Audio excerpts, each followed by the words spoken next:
ही का नाम ये कंबोजलाल है, जैसा ही रंगो रूप है पैसा ही माल है।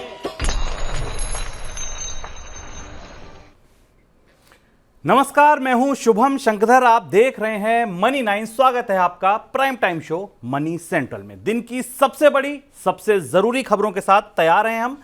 हमारा शो तैयार है और खबरों के विश्लेषण के लिए मेरे साथ स्टूडियो में मनी 9 के एडिटर हैं अंशुमान तिवारी जी। सर, बहुत स्वागत है आपका। अंशुमान जी तो आपके साथ लगातार थे ही, मैं नहीं था, 2 हफ्ते करीब नहीं था, मैं यात्रा पर था। तमाम आप लोगों की प्रतिक्रियाएं मिली, मैसेज मिले, सवाल मिले और इसलिए मैंने सोचा था मंडे से ज्वाइन करूंगा, लेकिन आज से ही आ गया तो ज्वाइन कर लिया, आप लोगों के पास पहुंच गया। खबरें आज बहुत बड़ी हैं।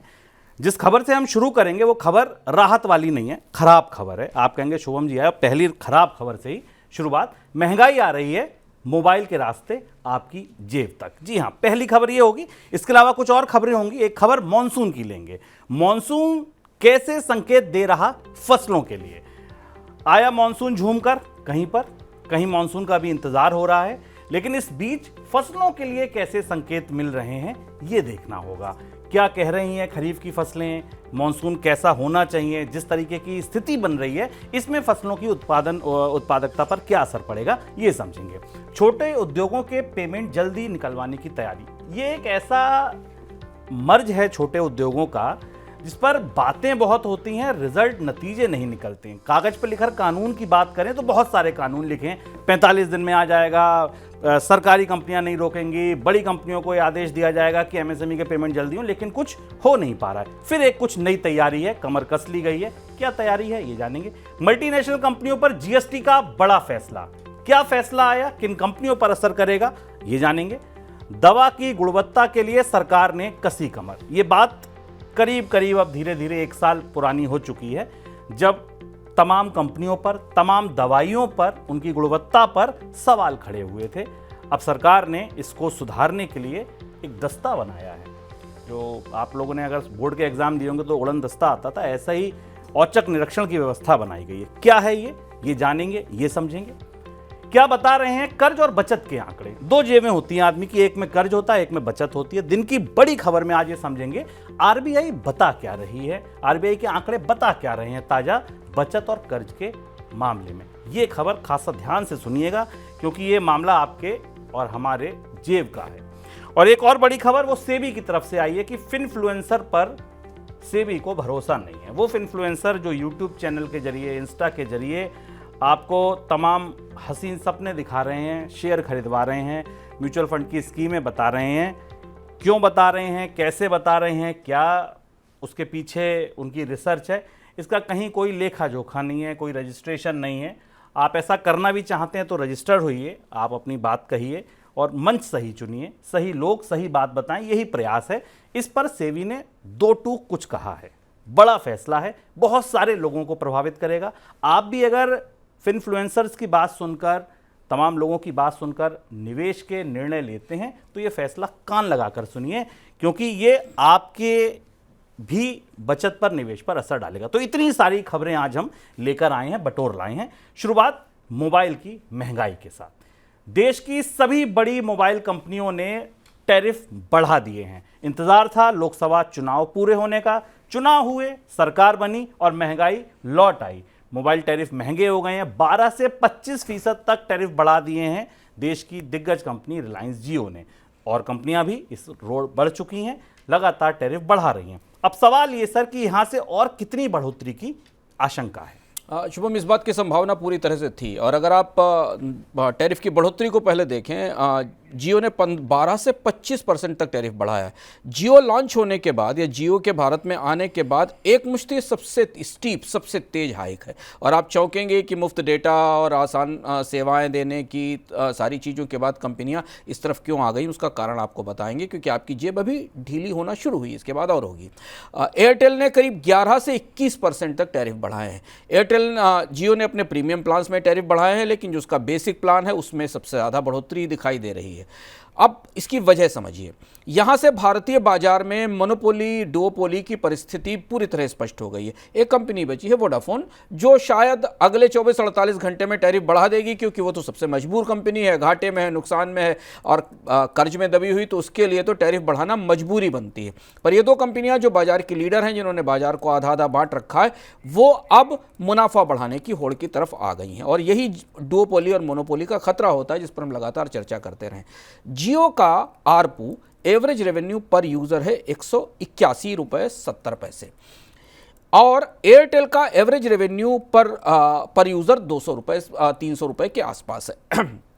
इस स्थिति में जियो को अभी कम से कम 1 या 2 बार अपनी कीमतें और बढ़ानी होंगी, तब वो एयरटेल के लेवल पर पहुंचेगी। और एयरटेल अपनी बढ़ोतरी को, एयरटेल का आरपू 200 रुपए के आसपास है, एयरटेल इसे बढ़ाकर 300 रुपए ले जाना चाहती है।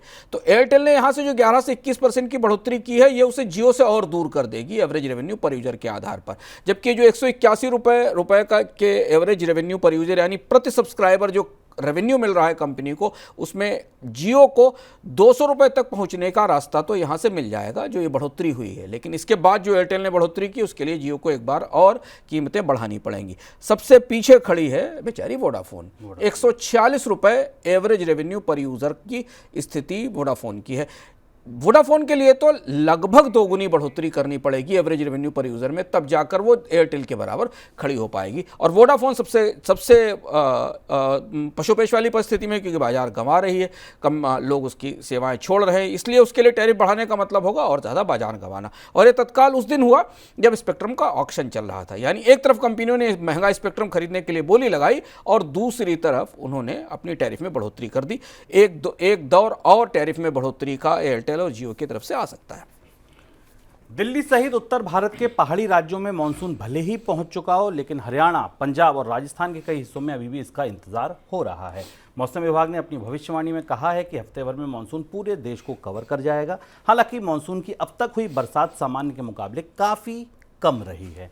मौसम विभाग के मुताबिक 27 जून तक देश भर में औसत के मुकाबले 17% कम बरसात दर्ज की गई है। उत्तर प्रदेश, हरियाणा, पंजाब, बिहार, झारखंड, गुजरात और उड़ीसा में बरसात की ज़्यादा कमी है। सर, मॉनसून की अभी तक परिस्थिति को आप एक तरफ देखें, इसकी रोशनी में अगर खरीफ फसलों का अनुमान देखें आप, तो कैसा दिखता है? मानसून की जो मैक्रो पिक्चर है, बड़ी तस्वीर है, वो केवल 17% डेफिसिट दिखा रही है, जो कि काफ़ी बड़ा है। 20% के आसपास का डेफिसिट है। मानसून का आंकड़ा हम आपको ये ग्राफ बार बार दिखाते हैं। देखिए, नीली धाराएं धीमे धीमे अब ऊपर बढ़ना शुरू हो गई हैं। और अगर आप इसकी दृष्टि से देखें तो मानसून उत्तर भारत और पश्चिम उत्तर के कुछ हिस्सों को छोड़कर देश के बाकी हिस्सों में सक्रिय हो चुका है और कई जगह उसकी सक्रियता के तत्काल सक्रियता के असर भी हमें दिख रहे हैं। दिल्ली जैसे शहरों में जल भराव और वर्षा और अचानक होने वाली वर्षा जनित दुर्घटनाओं का। लेकिन अगर खेती की दृष्टि से इस आंकड़े को देखें तो जल भराव की तस्वीरों की बिल्कुल उल्टी तस्वीर है।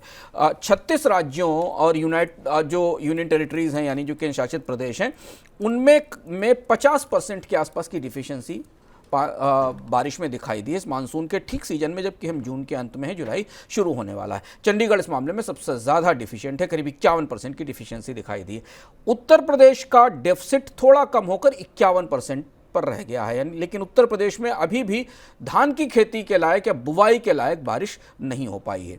एक आंकड़ा, ये आंकड़ा हमें खरीफ की तस्वीर के बारे में बताता है। जब आंकड़े को करीब से देखते हैं कि अभी भी जो खरीफ की दृष्टि से महत्वपूर्ण हिस्सा है, वहाँ उतनी बारिश नहीं हुई है जिससे कि बुवाई आसानी से शुरू की जा सके। तो जो खतरा हमने आपको पिछले हफ्ते बताया था कि खरीफ की बुवाई में देरी हो सकती है, वो खतरा अभी भी बना हुआ है बुवाई में देरी के कारण। क्योंकि दूसरा और आंकड़ा जो मध्य भारत और दक्षिण भारत की दृष्टि से ज़्यादा चिंताजनक है, वो रिजर्वायर्स के लेवल का है। चूंकि पिछले साल कम बारिश के कारण और अल नीनो के असर के कारण रिजर्वायर्स के लेवल में कमी आई थी, इस बार की बारिश से अभी उतना पानी रिजर्वायर्स में नहीं आया है, जलाशयों में उतना पानी नहीं आया है। इसलिए रिजर्वायर्स के लेवल जून 27 को पिछले हफ्ते की तुलना में और कम हो गए, यानी पानी का ड्रॉल वहां से बढ़ा। सिंचाई के लिए जलाशयों से ज़्यादा पानी निकाला गया और जलाशयों में भी पर्याप्त पानी नहीं हुआ है। तो जो बात हम लगातार मानसून की कवरेज में आपको बता रहे हैं कि मानसून तो सामान्य है, पर मानसून के सामान्य होने की सुर्खी के नीचे बड़ी असामान्यता है और वो असामान्यता दिखाई दे रही है स्पेशियल अलग अलग क्षेत्रों में वर्षा के वितरण में। इसलिए फिंगर्स क्रॉस्ड हैं कि खरीफ की बुवाई कैसी होगी। और अगर खरीफ की बुवाई में देरी होती है, रकबा कम होता है, तो खाद्य महंगाई तो सर पर तैयार खड़ी ही है। एमएसएमई इकाइयों की पेमेंट से जुड़े विवादों के निपटारे के लिए सरकार जल्द ही 2006 के एमएसएमई डेवलपमेंट एक्ट में बदलाव कर सकती है। एक्ट में बदलाव के साथ एमएसएमई मंत्रालय की तरफ से समाधान पोर्टल में भी बड़े बदलाव हो सकते हैं। फिलहाल इसी पोर्टल के जरिए एमएसएमई सेक्टर की पेमेंट से जुड़े अधिकतर विवादों का निपटारा किया जा सकता है। सर, ये मामला कोविड के समय तो और ज्यादा उभर के आया, लेकिन पुराना मामला है, लंबे समय से अटका हुआ है। चुनौती क्या है? बार बार ये समस्या उभर के आ क्यों जाती है? ये समस्या दूर नहीं हो रही और सरकार की कोशिश ये थी कि सरकारी कंपनियां इसमें आगे आकर पहल करें और वो कम से कम छोटे उद्योगों से जो सामान खरीद रही हैं उनका समय पर भुगतान करें। छोटे उद्योगों को में काम करने वाले लोग या उनसे जुड़े हुए लोग जानते हैं कि भारत के छोटे उद्योगों की सबसे बड़ी समस्या और सबसे पुरानी समस्या उनको समय पर भुगतान नहीं मिलना है। कई उद्योगों में तो 60 से 65 दिन का और 70 दिन का पेमेंट साइकिल है, यानी उत्पादन आज हुआ, माल आज डिलीवर हुआ, पैसा 70 दिन बाद 65 दिन बाद आया। आधिकारिक रूप से कहा जाता है 45-50 दिन का साइकिल है। और यही छोटे उद्योगों की वर्किंग कैपिटल के लिए सबसे बड़ी समस्या है कि उन्हें हमेशा बैंकों में क्रेडिट लेकर वर्किंग कैपिटल के लिए रखना पड़ता है और ओवरड्राफ्ट की फैसिलिटीज लेनी पड़ती है, क्योंकि उनके बिके हुए माल का पैसा नहीं आता। हम आपको बीच बीच में मनी सेंट्रल में बताते रहे हैं कि ऐसा इस व्यवस्था में सबसे बड़ी दोषी सरकारी कंपनियां पाई गई। खासतौर से पीएसयूज जो छोटे उद्योगों से सामान खरीदती हैं उन्हें समय पर भुगतान नहीं करती। सरकार उन्हें समझाकर बताकर अपनी ही कंपनियों को बताकर थक गई और अब इस बात की संभावना है कि जो micro small and medium enterprises का एक्ट है, एमएसएमई डेवलपमेंट एक्ट 2006, उसमें संशोधन किया जाएगा। यानी बात समझाने से बताने से नहीं बनी है और इसमें संशोधन के जरिए शायद ऐसा प्रावधान जोड़ा जाएगा जिसमें एक निर्धारित समय के भीतर छोटे उद्योगों के भुगतान पेमेंट क्लियर करने और उनसे जो खरीदा गया सामान या सर्विस है उसका भुगतान समय पर देने की शर्त रखी जाएगी। ये अगर ऐसा आता है तो ये बड़ा फैसला होगा। कानून में क्या प्रस्ताव आएगा, ये कानून की भाषा देखकर पता चलेगा कि क्या ऐसा न करने वाली कंपनियों पर कोई कार्यवाही होगी, उन्हें कोई जुर्माना पेनाल्टी देनी पड़ेगी या उन्हें सजा होगी, ये देखना होगा। लेकिन इससे लगता है कि सरकार थक गई है कंपनियों को समझाकर कि वो समय पर छोटे उद्योगों का भुगतान करें। और चूंकि पब्लिक सेक्टर अंडरटेकिंग्स पीएसयूज ही पैसा समय पर नहीं दे रही, तो जो निजी कंपनियां छोटे उद्योगों से सामान खरीदती हैं वो तो और भी लंबा समय लगाती हैं। मल्टीनेशनल कंपनियों की भारतीय इकाइयों की तरफ से कर्मचारियों को दी जाने वाली ई-सॉप्स पर जीएसटी नहीं लगेगा। पिछले हफ्ते हुई जीएसटी काउंसिल की बैठक में इस मुद्दे पर फैसला हुआ था, जिसको लेकर सीबीआईसी ने बुधवार को सर्कुलर जारी किया है। जीएसटी काउंसिल के इस फैसले से बड़ी मल्टीनेशनल कंपनियों को राहत मिलेगी, क्योंकि ये कंपनियां अपनी भारतीय इकाइयों के जरिए भारतीय कर्मचारियों को ई-सॉप्स देती हैं। सर, कौन सी कंपनियां शामिल हैं जिन्हें फायदा होगा? राहत वाली खबर है उन कंपनियों के लिए, खासतौर से बड़ी मल्टीनेशनल कंपनियों के लिए, भारत में काम करने वाले जैसे गूगल, माइक्रोसॉफ्ट, ओरेकल जैसी कंपनियां जो अपने कर्मचारियों को ई-सॉप देती हैं, स्टॉक ऑप्शंस देती हैं या रिस्ट्रिक्टेड स्टॉक यूनिट्स देती हैं।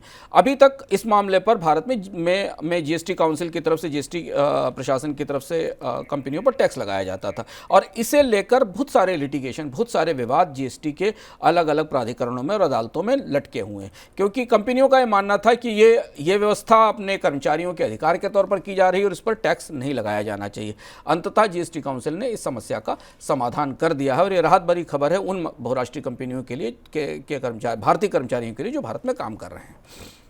दवा कंपनियों में क्वालिटी स्टैंडर्ड को सुधारने के लिए रिस्क आधारित ऑडिट की नई व्यवस्था 1 जुलाई से लागू हो रही है।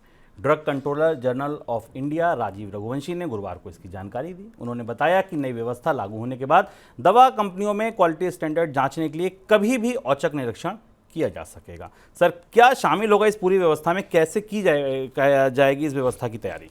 भारतीय दवा उद्योग की साख पर खासी खरोंचें लगी हैं। हम लगातार बताते रहे हैं, नकली दवाएं, निर्यात में खराब दवाएं,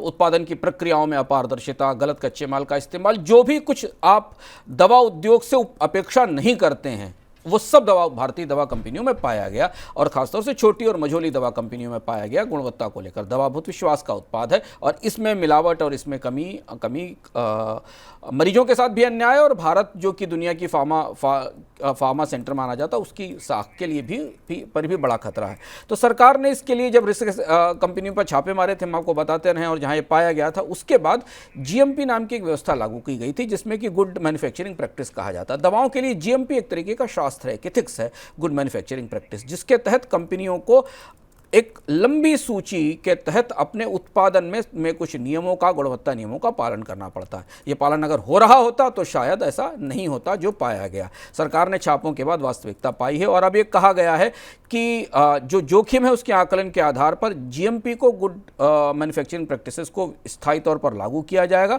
और सरकार की एक टीम अचानक इनकी जांच और पड़ताल करेगी। इसमें बहुत सारे लंबी लिस्ट है, जिसमें कच्चे माल की खरीद, उत्पादन की व्यवस्थाएं, साफ सुथरी पैकेजिंग, उत्पादों का सही तरीके से इस्तेमाल और भी ट्रेड से रिलेटेड इश्यूज हैं। यहाँ से सरकार ये बात स्वीकार कर रही है, इस फैसले के साथ स्वीकार कर रही है परोक्ष रूप से कि भारत के दवा उद्योग में कुछ ज़्यादा बीमारी है, गंभीर बीमारी है और इसे ठीक करने के लिए अब ज़्यादा सख्ती करनी होगी। केंद्र सरकार ने देश में मक्का और मिल्क पाउडर के सीमित आयात को मंजूरी दे दी है। बुधवार को सरकार की तरफ से इसको लेकर एक सूचना जारी की गई, जिसके मुताबिक 5 लाख टन मक्का और 10,000 टन मिल्क पाउडर के इंपोर्ट की अनुमति दी गई है। मिल्क पाउडर के इंपोर्ट की देख रेख की जिम्मेदारी national dairy development board, national cooperative dairy federation और नेफेड को दी गई है। सर, खरीफ की फसल से पहले मक्का और मिल्क पाउडर आयात किया जा रहा है, क्या मतलब है इसका? यह भी काफ़ी दिलचस्प खबर है। भारत मिल्क पाउडर का दुनिया में सबसे बड़ा प्रोड्यूसर है, क्योंकि दुनिया के सबसे बड़े दूध उत्पादक देशों में आता है और भारत अभी तक मिल्क पाउडर का निर्यातक था। लेकिन दूध की कीमतों में पिछले 1 साल की बढ़ोतरी के बाद अब सरकार इस बात के लिए मजबूर हो गई है कि भारत का इतना रोबस्ट डेयरी उद्योग होने के बाद भी विदेश से मिल्क पाउडर का आयात किया जाए। यानी भारत में दूध की कीमतें कम करने के लिए अब विदेश के मिल्क पाउडर के साथ नेशनल डेयरी डेवलपमेंट बोर्ड उनका इस्तेमाल करके दूध की आपूर्ति बाजार में बढ़ाएगा, क्योंकि गर्मियों के कारण और इस मौसम में दूध की जो ताजे दूध की आपूर्ति है वो लगातार घट रही, दूध की कीमतें रिकॉर्ड ऊंचाई पर हैं, ये हमने आपको बताया था। तो दूध की कीमतों को थोड़ा नियंत्रण करने के लिए विदेश से मिल्क पाउडर मंगाया जाएगा। मक्के का आयात खरीफ की फसल से ठीक पहले खोला गया है, ताकि अनाज की कीमतों पर थोड़ा साइकोलॉजिकल दबाव बनाया जा सके, मनोवैज्ञानिक दबाव बनाया जा सके कि विदेशी मक्का बाजार में आना शुरू होगा तो थोड़ी अनाज की कीमतों पर दबाव बनने की संभावना। और खाद्य तेल का आयात तो लगातार चल ही रहा है। तो अभी जो इंपोर्ट ड्यूटी के नए स्ट्रक्चर हैं उसमें सरकार थोड़ा और प्रोत्साहन देना चाहती है कि खरीफ की फसल से पहले ही बाजार में आयात की व्यवस्था हो जाए। हम आपको बताते रहे हैं कि बाजार में मस्टर्ड की कीमत यानी सरसों की कीमत इस समय एमएसपी से ऊपर पहुंच गई है। यानी खरीफ का एमएसपी घोषित होने के बाद तिलहन की फसलों की कीमत बाजार में ज़्यादा है और इसको ठंडा करने के लिए सरकार आयात को और ज़्यादा उदार करना चाहती है। क्योंकि मानसून डामाडोल है, इसलिए सरकार की पेशबंदी मानसून में आने वाली किसी अड़चन की रोशनी में भी की जा रही है। आगे बढ़ते हैं दिन की सबसे बड़ी खबरों की तरफ।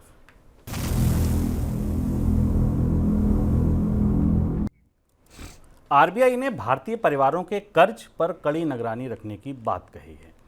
वित्त वर्ष 2023-24 में भारतीय परिवारों की बचत घटकर जीडीपी के 18.4% पर पहुंच गई है। 2013 में से 2022 के दौरान बचत का यह आंकड़ा जीडीपी के 20% के बराबर था। कुल पारिवारिक बचत में शुद्ध वित्तीय बचत का हिस्सा लगातार घट रहा है। 22-23 में यह घटकर 28.5% हो गया है, जो 2013 से 2022 के दौरान औसतन 39.8% रहा करता था। सर, बजट से जुड़े ये आंकड़े जो हैं कितने चौंकाने वाले हैं? शुभम ने जैसे शुरुआत में आपसे कहा था ना कि आपकी 2 जेबें होती हैं, 3 जेबें होती हैं। ऊपर वाली जेब में कमाई होती है, एक जेब में बचत होती है और दूसरी जेब में कर्ज होता है। क्योंकि भारत में रोजगारों की कमी है और आय में कोई बड़ी बढ़ोतरी ग्रामीण और शहरी इलाकों में नहीं दिख रही है, इसलिए उसका सबसे सीधा असर फिनेंशियल सेविंग्स पर पड़ रहा है। और किसी भी देश की फिनेंशियल सेविंग घटने का असर केवल उस देश के परिवारों की बैलेंस शीट, या अगर परिवारों को आप कंपनियां मान लें तो उनके परिवारों की बैलेंस शीट खराब होना ही नहीं होता, उस देश की बैलेंस शीट के लिए भी चुनौती होता है। क्योंकि आप और हम जो बचत करते हैं वो परोक्ष रूप से सरकार के कर्ज का हिस्सा बनती है। वो बैंकों में रखा जाता है, वो बीमा कंपनियों में जाता है, वो प्रोविडेंट फंड में जाता है और वही सारा पैसा सरकार के पास कर्ज के तौर पर जाता है। सरकार उसका इस्तेमाल अपने खर्च में और बाकी कामों में करती है। भारत की फिनेंशियल सेविंग्स लगातार गिर रही हैं और इसको इस दृष्टि से समझना जरूरी है। हालांकि हम इस पर विस्तार से इकोनॉमिक हम कर चुके हैं, जिसका लिंक हम आपको दे देंगे, जिससे कि आपको ये पूरी तस्वीर खुलकर समझ में आ जाएगी कि बचतें क्यों गिर रही हैं, क्या हो रहा है। लेकिन इसे 2 वजह से समझना जरूरी है। भारत की आर्थिक विकास दर 7% के उससे ऊपर है, लेकिन उसके बाद भी हम लगातार पिछले 3-4 सालों में लोगों की फिनेंशियल सेविंग्स में, भारतीय परिवारों की बचतों में कमी देख रहे हैं और उसमें भी फिनेंशियल सेविंग्स में तेज गिरावट देख रहे हैं। दूसरी चीज ये कि इसकी तुलना में महंगाई बढ़ने के कारण, जिंदगी जीने की लागत बढ़ने के कारण ये बचतों में कमी और ज्यादा चिंताजनक बनती दिखाई दे रही है। और तीसरी और महत्वपूर्ण बात यह कि बचतों का स्वभाव भी बदल रहा है। अब बचतें बैंकों से निकलकर फाइनेंशियल इंस्ट्रूमेंट्स में बाकी जगह जा रही हैं, जहां उतार चढ़ाव भी है। किसी भी देश में अगर वित्तीय बचतें कम होती हैं तो सरकार को निवेश के लिए, सरकार को खर्च के लिए संसाधनों में भी कमी आती है। विस्तार से उस इकोनॉमिकम का लिंक हम देंगे, इसमें आप विस्तार से समझ सकते हैं। पर आज आरबीआई की रिपोर्ट ने 2 आंकड़े हमारे सामने रखे। एक की हाउस होल्ड सेविंग्स 18.4% आ गई 2023 में, जो कि काफ़ी कम स्तर है, और नेट फाइनेंशियल सेविंग्स में तेज कमी आई, जो कि अब 28-28.5% के आसपास है। चलिए सर, अब बढ़ते हैं दूसरी जेब की तरफ। दूसरी जेब में रखा है कर्ज। यहाँ की स्थिति थोड़ी ज़्यादा नाजुक है। गैर जमानती कर्ज को लेकर बढ़ाई गई सख्ती के बावजूद रिजर्व बैंक के सामने आए अनसिक्योर्ड लोन के आंकड़े बड़े चुनौतीपूर्ण हैं। रिजर्व बैंक ने अपनी फाइनेंशियल स्टेबिलिटी रिपोर्ट में कहा है कि भारत में पर्सनल लोन लेने वाले ग्राहकों में 50% लोग ऐसे हैं जो एक साथ 3 लोन की किस्त चुका रहे हैं। इस वजह से लोन डिफॉल्ट का खतरा बढ़ गया है। सोचिए, बिल्कुल एक खेल याद आ गया। वो जो खेल क्या, वो सर्कस टाइप का होता था, वो पतली सी डोरी पर एक लड़का चलता था ऐसे ऐसे डंडा लेके, वही स्थिति है। 3 लोन, सोचिए अगर 1 महीने किस्त नहीं आई, सैलरी नहीं आई, तो 3 किस्त एक साथ डिफॉल्ट होने का खतरा है। ये स्थिति है सर, कितनी चौंकाने वाली बात है ये। आरबीआई की फाइनेंशियल स्टेबिलिटी रिपोर्ट आई और उससे ये आंकड़ा मिला है। उसमें रिपोर्ट में ये भी कहा गया है कि भारतीय परिवारों पर कर्ज का बोझ बढ़ रहा है। हम आपको विस्तार से इससे पहले भी बता चुके हैं। आप जान सकते हैं कि भारतीय परिवारों की बैलेंस शीट बिगड़ रही है और खराब हो रही है। पर इसके और भीतर जाते हैं कि कौन सा कर्ज बढ़ रहा है, उसके बारे में रिजर्व बैंक की रिपोर्ट बेहद चौंकाने वाली जानकारी देती है। सर शुभम ने बताया कि एक आदमी 3 पर्सनल लोन दे रहा है, यानी वो डेट ट्रैप में है। आप ये नहीं कह सकते कि वो डेट ट्रैप से बाहर है, वो तो कर्ज के जाल में फंसा ही हुआ है। और यही वजह है कि क्रेडिट कार्ड की डिमांड लगातार बढ़ रही है। लोग क्रेडिट कार्ड से कर्ज लेकर ही कर्ज चुका रहे हैं, ऐसा माना जा रहा है। आरबीआई की इस रिपोर्ट ने माना है कि पर्सनल लोन के डिफॉल्ट सबसे ज़्यादा हो रहे हैं। पर्सनल लोन के डिफॉल्ट का मतलब वो लोन जो लोगों ने अपने सामान्य कंजम्पशन के लिए, यात्रा करने के लिए, फ़ोन खरीदने के लिए, गाड़ियां खरीदने के लिए लिए हैं। इसमें भी आरबीआई ने अपनी रिपोर्ट में कहा है कि 50,000 रुपये से नीचे के लोन में डिलिक्वेंसीज या डिफॉल्ट सबसे ज़्यादा हैं। 50,000 रुपये के लोन से आप कोई धंधा बिजनेस तो कर नहीं सकते। 50,000 रुपये का लोन लोगों ने फ़ोन खरीदने के लिए, बाकी सुविधाएं लेने के लिए किया है।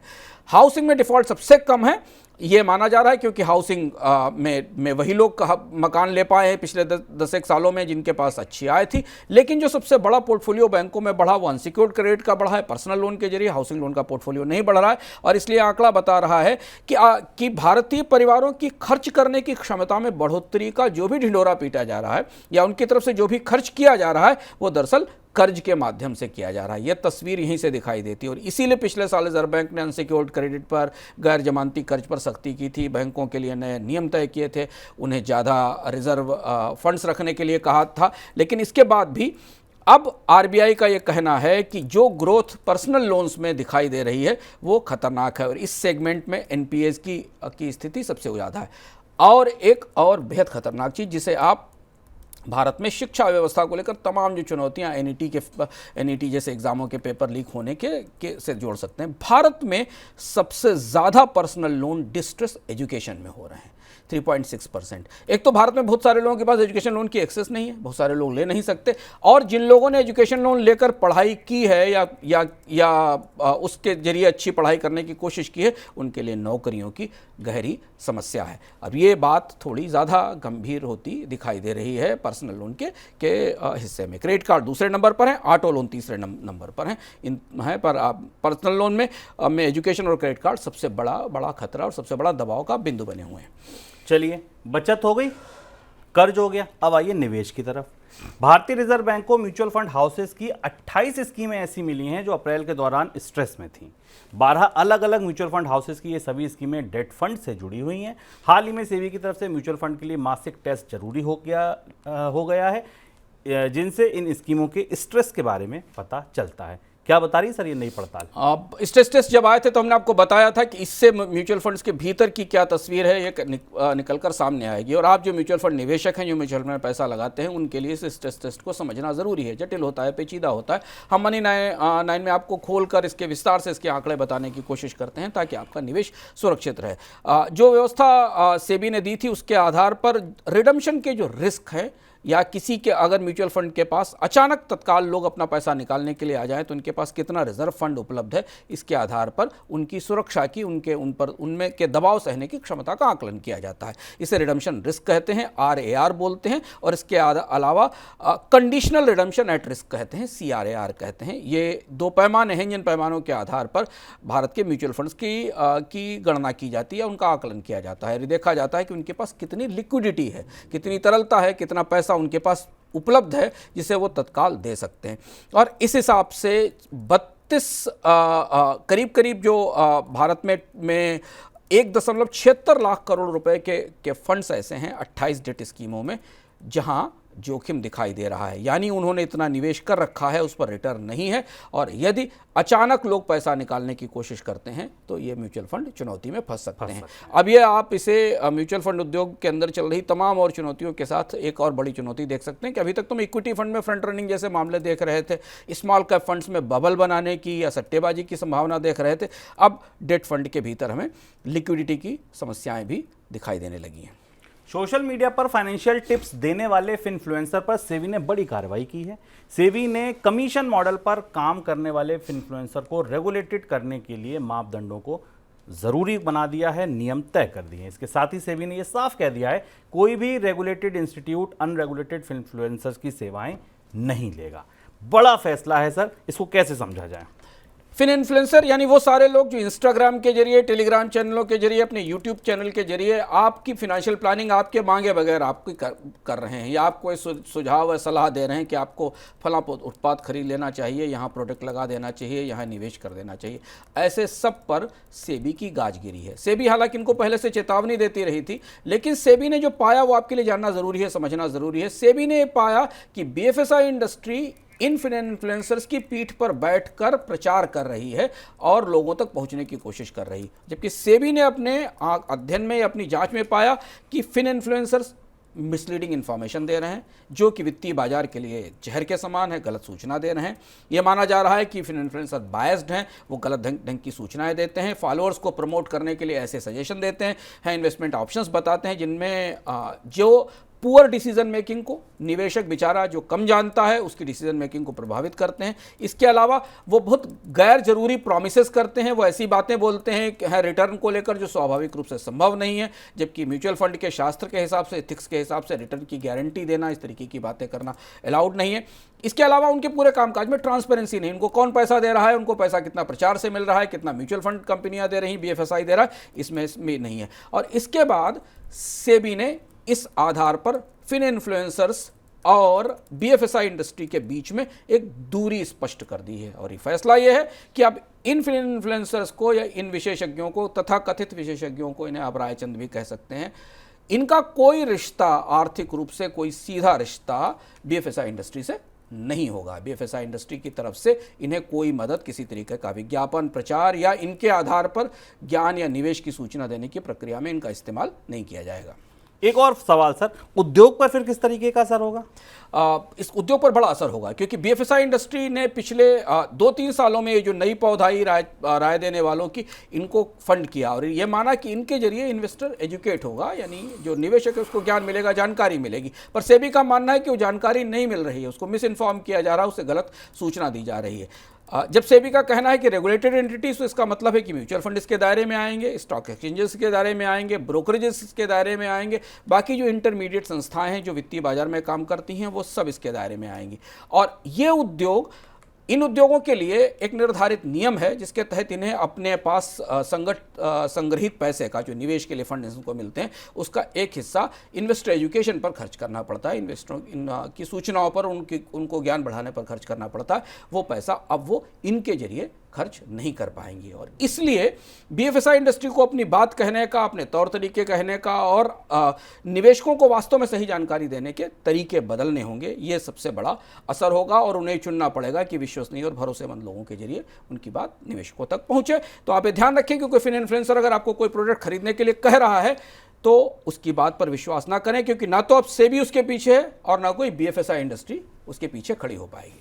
सेबी की तरफ से एक और बड़ी खबर, सेबी ने F&O सेगमेंट में बढ़ती रिटेल भागीदारी को गौर करने के लिए एक विशेषज्ञों का समूह बनाया है। सेबी ने बार बार खरीदे बेचे जाने वाले शेयरों की डिलिस्टिंग के लिए एक निश्चित मूल्य प्रक्रिया शुरू करने का भी फैसला लिया है। सर, ये फैसले कैसे समझे जाएं विस्तार से?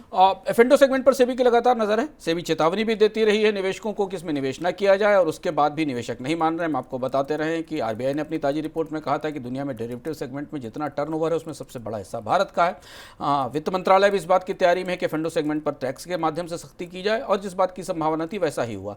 सेबी ने वायदा कारोबार में, एफ&ओ कारोबार में शेयरों को शामिल करने के नियम बदल दिए हैं, और यह तय किया गया है कि अलग अलग स्टॉक्स कैसे चुने जाएंगे। करीब 182 स्टॉक्स इसमें रखे गए हैं, ज़्यादा संख्या नहीं बढ़ाई गई है, और उनके लिए उन्हें शामिल करने और उन्हें निकाले जाने के नियमों को ट्वीक करके बदल कर स्पष्ट कर दिया है। और इसके साथ बाजार में मैनिपुलेशन रोकने के लिए कमेटी बनाई जाएगी। ये committee secondary market advisory committee होगी, और इसकी जिम्मेदारी होगी कि ये एंट्री और एग्जिट एफ&ओ सेगमेंट में किस स्टॉक्स में ट्रेडिंग हो सकती है और किस में नहीं हो सकती, के नियम पारदर्शिता से लागू करेगी। संकेत यह कि सेबी ये चाहता है कि किसी न किसी तरह से बाजार में एफ&ओ सेगमेंट में सट्टेबाजी कम से कम हो। पर दुविधा यह है कि यहाँ रेगुलेटर और एक्सचेंज एक दूसरे के सामने है। एक्सचेंजेस का बिजनेस है, धंधा है, वे चाहते हैं कि एफ&ओ सेगमेंट में तेज से तेज ग्रोथ हो, और इसलिए बीच का रास्ता निकालने के लिए सेबी ने एक कमेटी को बीच में बिठा दिया है जो एफ&ओ सेगमेंट में को रेगुलेट करेगी। लेकिन वायदा बाजार के बारे में जैसा बराबर कहते हैं, आपसे फिर कहेंगे कि इस बाजार में हजार जोखिम है, संभल कर उतरिए।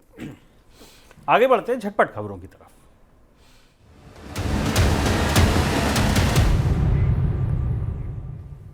अमेरिका में मार्च तिमाही के ग्रोथ अनुमान में हल्की बढ़ोतरी दर्ज की गई है, लेकिन इस बढ़ोतरी के बावजूद मार्च तिमाही की ग्रोथ 2 साल के निचले स्तर पर रही है। अमेरिका के कॉमर्स डिपार्टमेंट ने ग्रोथ अनुमान को 1.3% से बढ़ाकर 1.4% कर दिया। ग्रोथ अनुमान में हुई इस बढ़ोतरी के बाद अमेरिकी डॉलर में तेजी आई है और कमोडिटी बाजार पर दबाव दिख रहा है, जिस वजह से डिजिटल पेमेंट सेक्टर की प्रमुख कंपनी पेटीएम ने उन सभी बिजनेस से दूरी बनाने का फैसला लिया है जिनके लिए रेगुलेटरी लाइसेंस की जरूरत होती है। इस साल पेटीएम पेमेंट बैंक पर आरबीआई के प्रतिबंध लगने के बाद ये रणनीतिक निर्णय लिया गया है। पेटीएम मैनेजमेंट ने अब डिस्ट्रीब्यूशन मॉडल के जरिए अपने बिजनेस को खड़ा करने का विकल्प चुना है। मतलब बैठती ही चली जा रही है कंपनी एक तरह से, आप देखिए तो। भारत के लिए एक ऐतिहासिक पल है। भारत सरकार की तरफ से जारी होने वाले बॉन्ड जेपी मॉर्गन के उभरते बाजार के जो बॉन्ड बाजार का इंडेक्स है उसमें लिस्ट हो रहे हैं। भारत सरकार के बॉन्ड को 28 जून 2024 से 31 मार्च 2025 तक 10 महीनों की अवधि के लिए जेपी मॉर्गन इंडेक्स में शामिल किया जा रहा है। आदित्य बिरला समूह की प्रमुख कंपनी अल्ट्राटेक सीमेंट लगातार विस्तार कर रही है। अल्ट्राटेक सीमेंट ने इंडिया सीमेंट के 23% हिस्सेदारी खरीद ली है। ये सौदा 267 रुपए प्रति शेयर के मूल्य पर कुल 1900 करोड़ रुपए में हुआ है। पिछले 12 महीने में अल्ट्राटेक सीमेंट ने अपनी क्षमता को बढ़ाकर 1.87 करोड़ टन प्रतिवर्ष कर लिया है।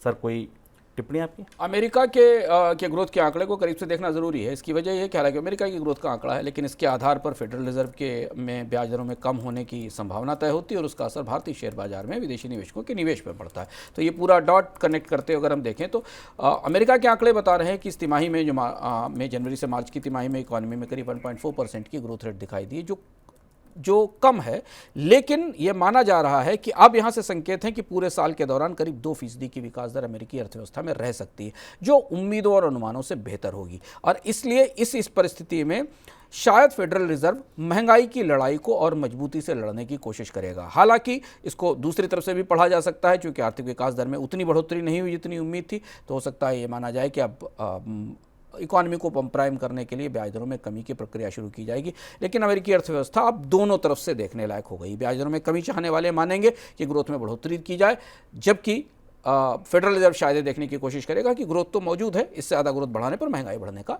खतरा होगा। तो यहाँ पर अमेरिकी ब्याज दरों की परिस्थिति बनी हुई। पेटीएम की स्थिति ज़्यादा बिगड़ रही। पेटीएम अपने सारे कारोबारों को समेट कर किनारे हो रही और अब केवल एक डिस्ट्रीब्यूशन कंपनी के तौर पर काम करना चाहती है। ये था हमारा आज का मनी सेंट्रल। अगली मुलाकात आपसे रविवार को इकोनॉमिकम में। सर, क्या खास होगा इस बार? इस बार का इकोनॉमिकम हम आपके लिए एक बिल्कुल नए और अनोखे सब्जेक्ट पर लेकर आए हैं। हम आर्टिफिशियल इंटेलिजेंस के बारे में आप बहुत कुछ सुन रहे हैं, और खासतौर से इतना तो सबको पता है कि आर्टिफिशियल इंटेलिजेंस से नौकरियां जाने वाली हैं, नौकरियां खत्म हो रही हैं। अब तो अध्ययन आ गए हैं, स्पष्ट रूप से जानकारियां आ गई हैं अलग अलग बाजारों के बारे में। पर आपके दिमाग में क्या सवाल आता होगा कि अगर सब काम मशीनें करने लगेंगी तो लोगों के लिए, आदमियों के लिए, मनुष्यों के लिए कौन से काम में बचेंगे? और क्या कुछ ऐसे रोजगार या कारोबार होंगे जिसमें विशुद्ध रूप से मानवोचित स्किल या दक्षताएं नौकरियां लेकर आएंगी? और यहाँ से मशीन और मानव की बेहद दिलचस्प जंग शुरू होती है, जो शायद आपको कुछ फैंटेसी फिल्मों में दिखाई देगी। रोजगार बाजार के भीतर हम आपको ले चलेंगे और हम आपको बताएंगे कि कौन सी ऐसी नौकरियां हैं जो मशीनें खा जाएंगी और कौन सी ऐसी नौकरियां हैं जो मशीनें नहीं कर पाएंगी, जहां आपको भविष्य में अपने स्किल सेट्स की तैयारी करने की जरूरत है। बेहद दिलचस्प आंकड़े और बेहद दिलचस्प डेटा हमारे पास उपलब्ध है इस बार का इकोनॉमिकम। चूकिएगा मत मनी9 के यूट्यूब चैनल पर और सुपर ऐप पर। चलिए, तो फिर अगली मुलाकात आपसे रविवार को करते हैं और मनी सेंट्रल में सोमवार को मिलते हैं। तब तक आप लोग अपना ख्याल रखिए। नमस्कार। ऐसे ही का नाम ये कमोद